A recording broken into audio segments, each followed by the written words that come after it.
restored, and faith finds a home. Service times: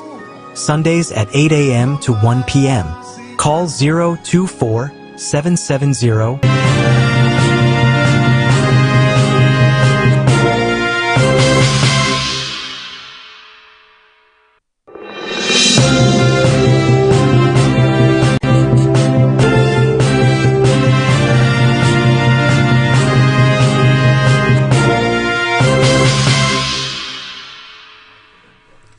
So sir yade no sia Kasea sum whatever television so we your my Ghana mun sama ya boaboa no yade eba sir Anopa no sia Kasea edika na edihwe whatever TV so na ene akoye July na obosome no ne da to so aduasa wa afempino ne aduono enum emu ene ayewuku da obade adaromenti yeda soti ase Anopa no sia Kasea yede somo no yebeko ayetwotwofo pani edema NPP amanyoku no wode nsambia tugwa afa galamse hu nsensema ekoso ewo NDC amanyoku ne emo yede emu nsam bebraw enanopai Sara enso ena aye NPP amanyoku no wangetumi abo hombodenga kirese aye se obeko na wanga bie won aye fee anase file ato nomination forms ene ade our presidential no wode ne nyina ababeto monten so ya wo kire se wow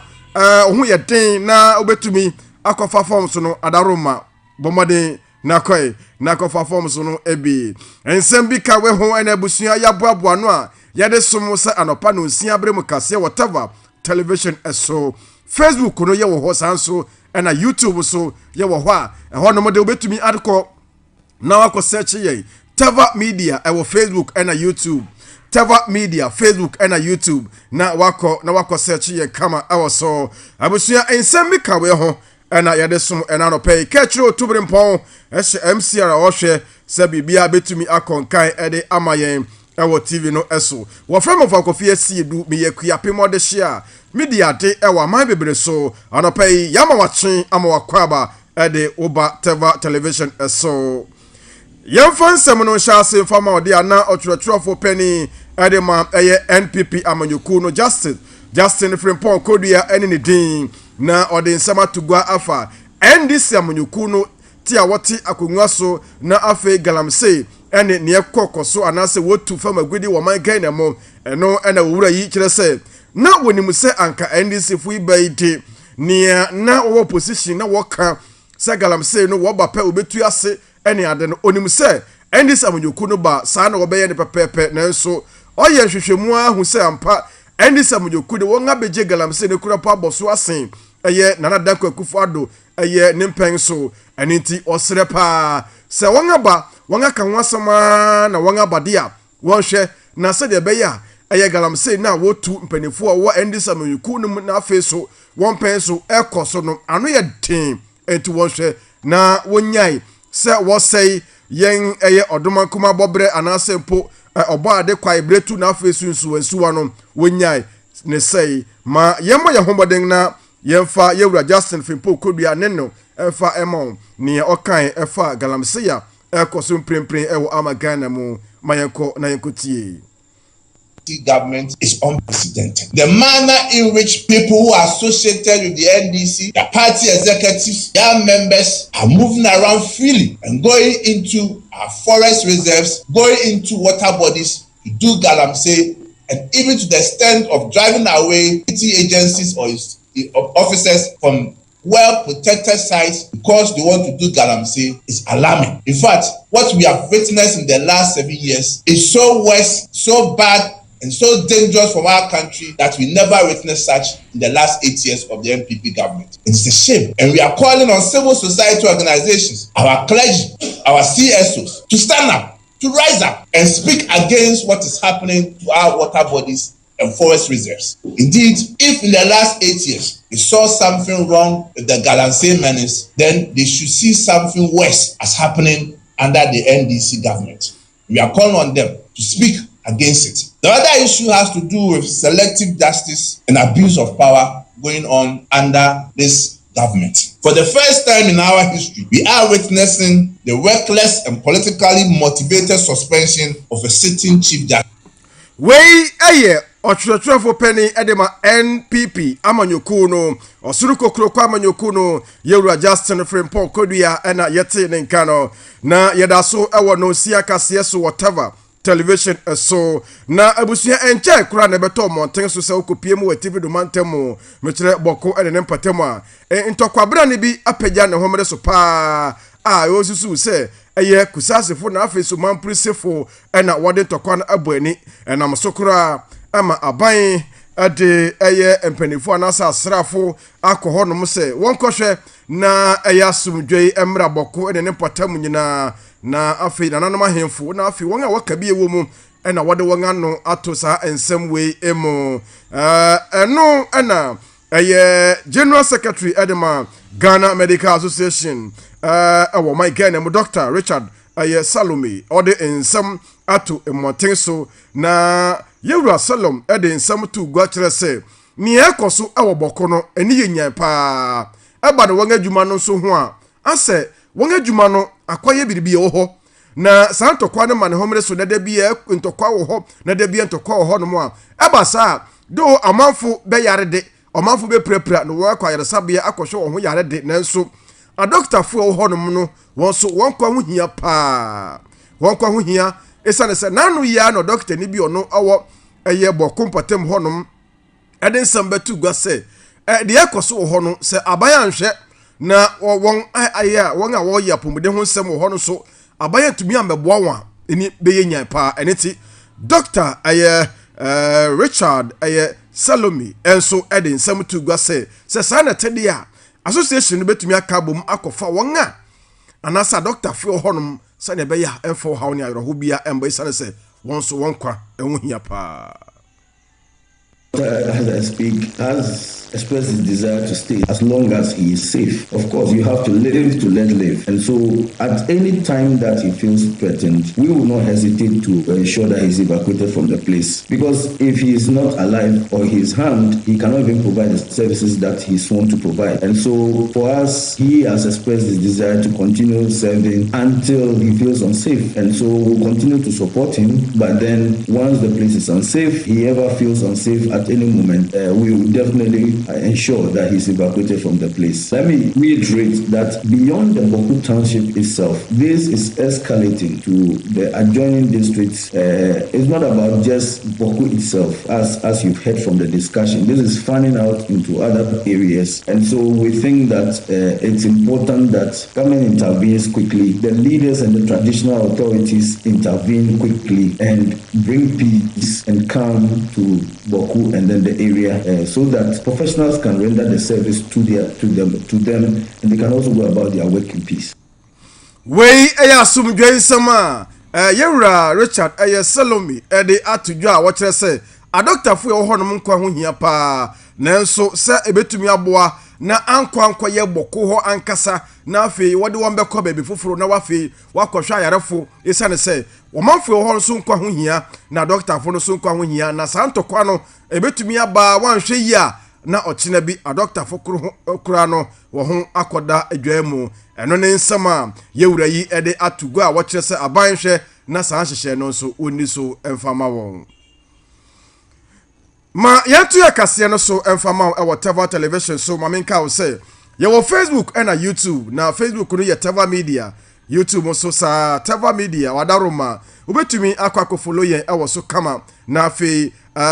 waja wo comment na ba bia wo hwe ye na afi so ba bia wo ni nyina no udin e ka ho bi na afi wo de asha se kama ye wi a ye be kenkan ni nyina ama wanopa yi e Tevah TV so mamenka wo say adaroma ye City prayer camp adaroma na Anopa yi won so wo boye ngachidoma ye de Kasea ne eson ebia won so wo ya sore wo ya safu bia opese ye bo wadwuma ho dawru anase ye bo ye wasafu ho dawru emawa adaroma na wo de aba na fe mpenefo wo ne mpenefo ahia na ya ye no kama de ama Anopa yi ma yenka che se City prayer camp ye bia ya wo se wo ko na kwahye ho kobom pai kakre sane se sa ukwakotwa atwedi apo nyankopon anim no utu anamo se ukwakotwa nyame anim a ono so otu anamo oba so ukwakotwa nyame anim bebi bia wo bia no ono so dengara oba na wabepie e wo honom enti bebi a wo biara ɛno ane sɛ wobɛtu anamɔn na wakɔ pie mu ɛwɔ Ark City prayer camp na ɛhɔ nso watumi akɔbɔ mpa woyɛ ɔsɔfo na afei na wɔn nso anaasɛ mpo nyame nsa wɔ wo so na wopɛ baabi akɔtwɛn nyame anim abɔ mpaeɛ a ɛyɛ Ark City prayer camp ɛna mɛkamfo wɔn ɛde ama wɔn anɔpɛ yi wɔwɔ apie mantam mu na sɛdeɛ environment ne te ɛne sɛdeɛ hɔ nhyehyɛe te no ama obi ani hɔ a wakɔ hɔ nom a waba nsapan da obi ani hɔ a wakɔ hɔ a sabe wabɛka se baabi a mekɔ yi de manu me ho da biara da dabi enti bɔmmɔden a na tu anamɔ na kɔ Ark City prayer camp na nipa mpempem ɛne ewiase nipa mpempem na prayer camp yi aboa wɔn sɛ ɛba na kwantu mu nsɛm ɛba na ɔyare mu nsɛm a ɛba na bawo okunu ɔyere mu nsɛm na afei so ɔhaw biara onipa bi atu anamɔ akɔ Ark City prayer camp hɔ a nipa mpempem pa no nyame ɛnam adifo anasa asɔfo a wɔwɔ prayer camp hɔ ɛso ama ɔgye ɛne fa hodi ayɛ mpempem ɛdea enti baabi a wo biara sɛ ɔhaw bi da wo so amane bi da wo so kɔdanda bi da wo so a menua mɛtena sɛ mfa wo nsa nhyɛ wo dɛmmire fam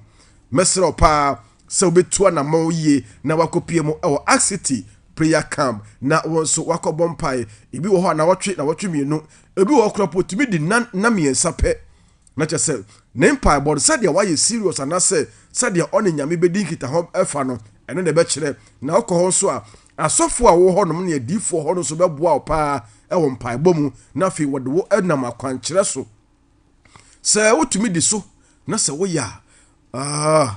wode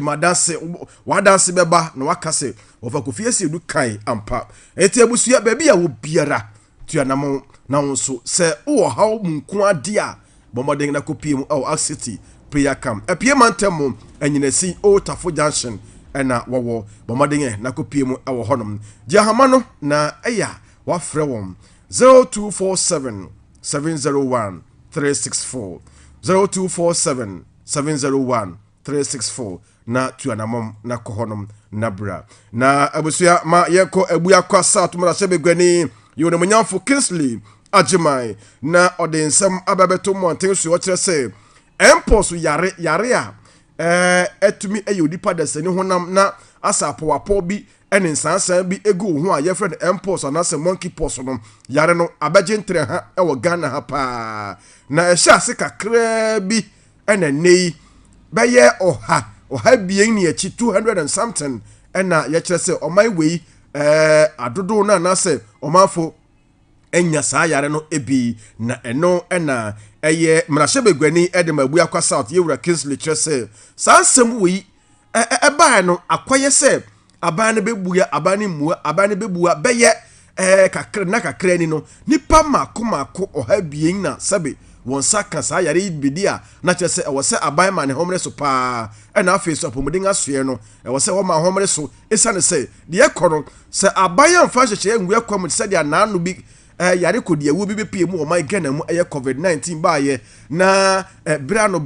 nhyehyɛ na wɔde aba yɛn horo yɛn so yɛn hyɛ nose mask so yɛn nyɛ sɛ yɛn no sɛ aban ntumi ambɛyɛ saa ɛwɔ empos yi a abepie mu ɔman Ghana wi ho te sɛ deɛ COVID baa no wɔyɛ na ɛnde ɛbɛgye ntere ha ma ewiase anase ɔman wei ɛbɛfa baabi a na deɛ haw bɛba yɛwura yi kyerɛ sɛ aban ne ba na sɛ ɔbɛyɛ saa nkyerɛkyerɛ da ebetumi aboa mpo ebia na ensan so entrew biom nipa baako na edi kan awu na ɔkyerɛ sɛ onipa baako awu no na kyerɛ sɛ yare no etumi kum ampa ɛnti ɛwɔ sɛ aban no ɛsɔre na ɔma ne homre so na ɔbɛyɛ saa nkyerɛkyerɛ no na mɛma onyi n'ani na ɔnyɛ nhwɛ ha saa ma yɛkɔtie mmarahyɛ begwani ɛde ma abu akwa south yɛwura Kingsley Ajimai ma yɛkɔtie no na yɛnhwɛ ne nsɛm no. So if you ask me what we make of how the government's handling of the mpox, I would say it's very abysmal. Let's not joke with our health, especially when viral conditions are involved. You see, if I ask you now, you are among the top 1% best media houses in Ghana. If I ask you now, what are the mpox protocols? Go straight away to the streets of Kokomemle and do a quick survey and ask if the Ghanaian knows what they should even do to control mpox. It is escalating now. Over 200 cases with one death. I think the government has been quite too withdrawn from the action. Health promotion has not been well dealt with. You know, when it comes to health promotion, one has to be very intentional. The government has not been intentional. I'm asking you, my friend, what health promotion material has been brought to your station to broadcast? And for MPOX, it is quite clear these people can be isolated and dealt, treated, and discharged. My constituents are not aware. It has not even come to the Parliamentary Health Select Committee on Health, and the Ghanaian does not know. I think the government has not been very forceful. The government has not even set it very well through its ministry or its, the Ghana Health Services. A lot of promotion needs to be done. The disease is surging. Over 200 cases. Last week alone, 23 were recorded. So I think we have to do more. There should be more action. There should be more deliberations. There should be a lot of talk. There should be a lot of talk about. We all saw how COVID was handled in this country. COVID protocols, the presidency, the president himself, His Excellency, Anopa addressing Ghanaians every time with his fellow Ghanaians. MPOX is escalating. People are dying. We've recorded one death, over 200 cases. The disease cannot be left the way it has been handled. The government should do more. The health of the nation is very, very important. Health promotion is very key. The government should promote this thing. There should be a lot of broadcasts about the disease. Because you, as a journalist, you are not even aware of the MPOX protocol. What commercial has been brought to your station to broadcast? What are the news? You are picking your own things and doing your own thing. But the Ghana Health Service needs to be very deliberate about this. This is a medical condition that can affect anybody. So the more we get informed about it, the better for all of us.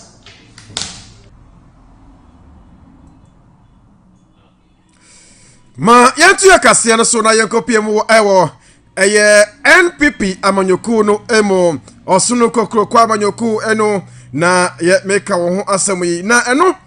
na wode ababeto monten so ya wo kire se afeide won atumi abo homoden abie bribia no na ana ama enei wode ababeto gu a wo kire se nomination forms anase empo se obeba na obapeke form se franketuni ewo MPP amanyoku num ewo presidential election na se obe franka na se obetu franka de ama wom ewo MPP amanyoku num no ebraso na wonge bie ato ho enura na trotofo pani edema MPP amanyoku no yewura Justin Fripo Kodua JFK ede ensami ebetu dwa wo kire se enei de nomination form no obetumi abohomoden a na wabeba fa na enura na wo hyase fiti enura July 29 for akopem August 28 na obetumi edebribia aba na awieye na o kire se application fee obetro anase wode beba no 10,000 Ghana cedis 10,000 Ghana cedis na kire se opese wo pre omampani akonwa na anase omampani we ni dia ene de 10,000 Ghana cedi we eno no ye application fee na wo wie nso a na won so filing fee so 500,000 Ghana cedis 500,000 Ghana cedis na cha se o keka boma obehu sania sika no kopa utubi se anu ye hye fa na eno na o cheche se we na betumi a kire se ampa asabasi anaso benti ani abre se obeba peke form na obetu anase obepeja franka ede ama MPP amanyoku no ewo omampani akonwa no anase omampani dibre na o kire se enipa binim wo hono ma wonde won aye won adwere se wonde sane yeti biara obeba na won abeye na o kire executive national executives ene obe to aba ede amasafu yi se edubere wo se wokoto wo so aba na afi so regional executive committee ene beto aba na afi regional executives won so beto aba ebusia fachame na afi so constituency executive committee and I want so wobeko na wonga goto abai na wo kire se edusu a wa wo pese wo ye bia na se wo peke forms to no aba na wo so abe peke wo de abe peke wo de kama pa na numu na wo kire se kane opening anaso suafo a ohwe ye nhomasua wonsam so Dr. ya osai educhum mrache mrache begwani edema bosomtwe ono enso wanyanente se ono beba na ono abepekwe form sanso na former minister ewo food and agriculture Yura Brana Champo enso ono de wayiniti se obeba na wabepeke ono ye mrache begwani ewo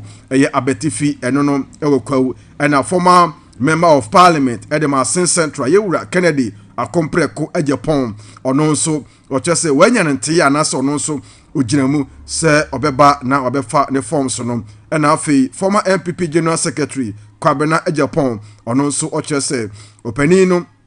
wayiniti a ono nso pese oba na obepeke ne forms na former minister of energy Yura Brachi Ejakon ono nso ochese owura yi aba ono nso anase wayiniti wanyanente se ono so beba na obepeke ne form so na afi so former vice president edema former vice president edema my Ghana Dr. Muhammad Baumia Yura Justice Fripo Kodia Chochofo pedi kire se ono so openi no wayiniti a opese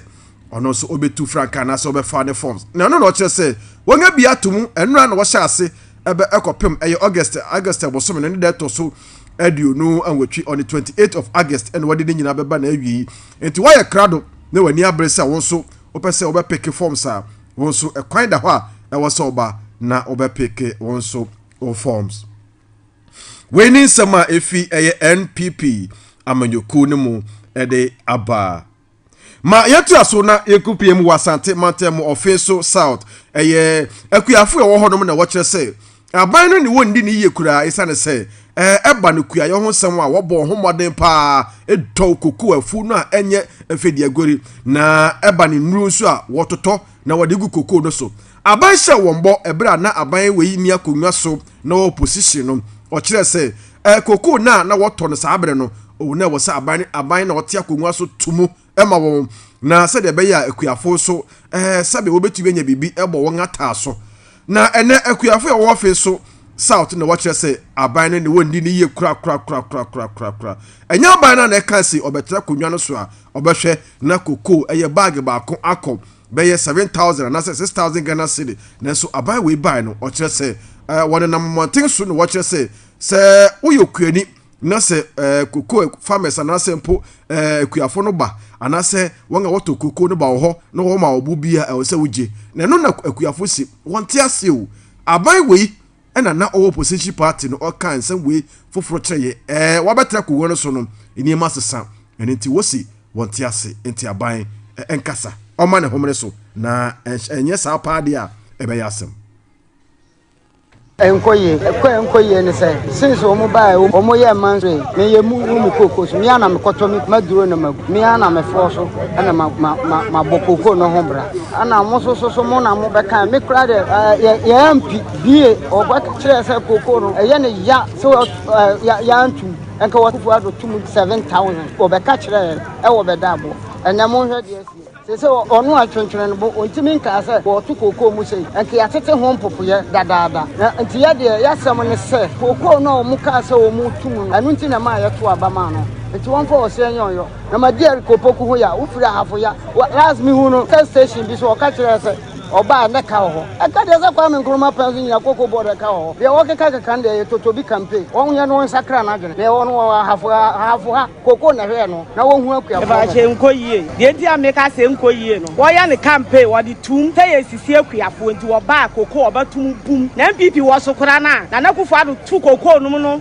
yewra joma ama se ebo ni sha tie de ni ehwe ni mu se yewra joma ama ba ya fi so abetena akonwe so pen ko ni mu Ghana ha wo nyina nti ko ba ye no koko kra de nka me de mi susu kra de ka omo se 90 million 9,000 that na NDC for a radio so a no omo kan omo di tia MPP me to abetia MPP ba ya twa ni mu a na no makọ redi budget ya nte hwe akuafo so koko no e ya afe na ye papa no akuafo no nya sa koko ska no e de boy ho bra na wo ba ye na se wantumu a na se woni akuafo ani ni ye na se campaign na wo ye na akuafo no e di ye ne to so na ye to aba ma bum se Oba tu kokom na tese wa dad da kuafo ama mu sesi for pollination MPP aban na de bae MPP ababu kuafo bebrebe na NDC mobile de na mo ye kuafo ye mo nya hwe mo ti se kuafo e se kuafo osu e ti ye sra NDC for se ye sra wo mo ye wura elikopoku ofira hafo ha titru su koko ahafo ha pa na koko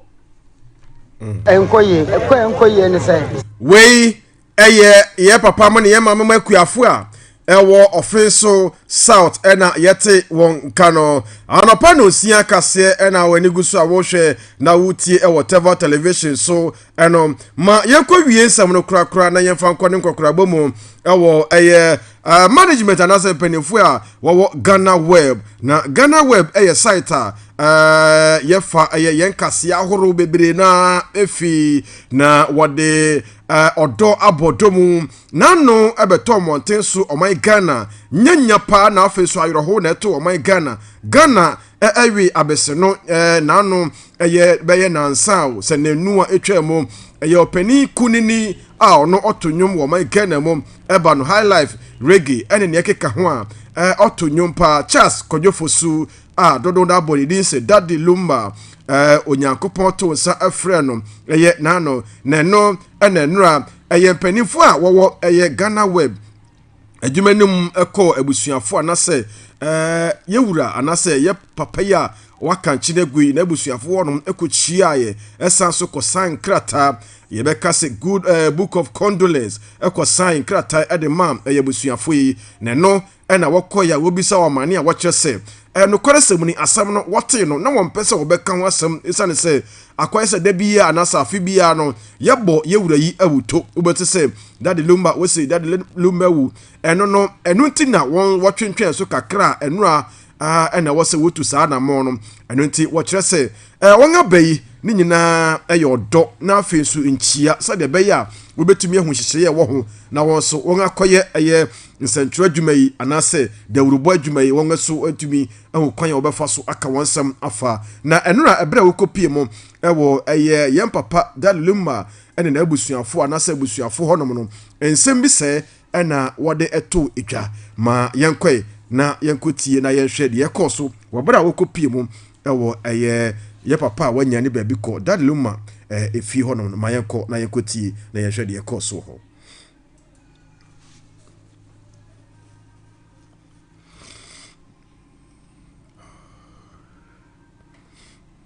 About 3 days, it's a my tear or not. I mean, yeah, simple, but we didn't know, say, no cray, and I say, no cray. And the time who said family na issue statement, and he will say, oh, as a man, for cano. I'm saying, no, I be me. Yes, so your media for Neroma Baha, you have been giving us an audience no update about what is happening. And I no pay. And the management so you say no.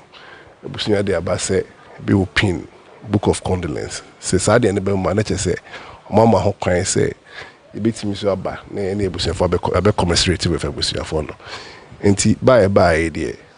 asem na yate no. And e ba na ya be ma ebusunya for so shede. Na ye hu e be koso. Na fi to be o bi na so yes e be boa. In terms of publicity and everything, and so you're available to help in that direction. And until now, you buy. Every year, Ghana for movie, and boy, papa will talk. Now, when you say bad, no be I, but say who dear echo any day about tea. Busia say, okay, and yes, I said, Yema, a Ghana for who dear echo any day about. Samotia, na dear tear, I don't know. Now, ochina nyame pa ebusunya betina se na ada ye papa na otweda be hyehye no yemfa nkame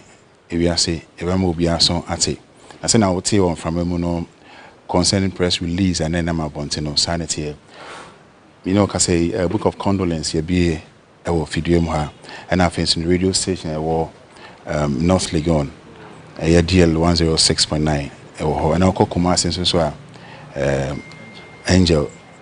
any other stations, you know, on one casano, on my show, with regards to a book of condolence, you know, and then they tossed me, you know, Ministry of Tourism and the Creative Arts near Anopa, so I say on the 2nd August, coming Saturday, or Independence Square, near Hong Kong. Waiting somewhere, so. Enra ewo yen papa nyame atonsa freno Daddy Luma ekoso woni fi wobra management edema Ghana web ejubekodo wokoya wokosra no anase wokoy na wokoma ebusuafo yako na yenyina hanom na yen kankere wiasema na afi so my Ghana na afi yen papa Daddy Luma ebusua nyina se yamawon shade pa dia akobei ni nyina my Ghana yenyina yasam enti yamawon shade onyame emfa yen papa nso ekra ensie pa awusua ma yenyina hai na Kasea yede sum ewa Anopa Anopa nkomoso ewa Tevah television so no yefa ni nyina ensi emfa emaw Anopa yi ensem no bebre na na beka wonsa mepa cho uko Facebook a wonsa beka ye ewo honom ne ya yede abai ni nyina ewo Facebook sanso na YouTube ewo honom ena Huawei gallery Google Play Store ena afi so Apple Store wonsa beka ye ewo eso meda se winya abrehwa ye ntie ye ewo Tevah television so Anopa enkomo eso ma yentwa ye hotew na yemra na afi yemfa Anopa nkomo no enhyehyɛ so na yebekɔ na yakotie aye ensema ye de behye ye hunkuran ye wia na afi yatoa ensam no so ama ma yenkomra sesia abusua yeda ase oframo fa kofi asie dua kua pemode hia media de ewo ama bebre so Captain Adabuga enemedin Anopa yi ka chiro tubrempon era ye wo fi hanoma ye de ensam yi somo ma yenkomra sesia medase awusia mamemo akwaba enfambra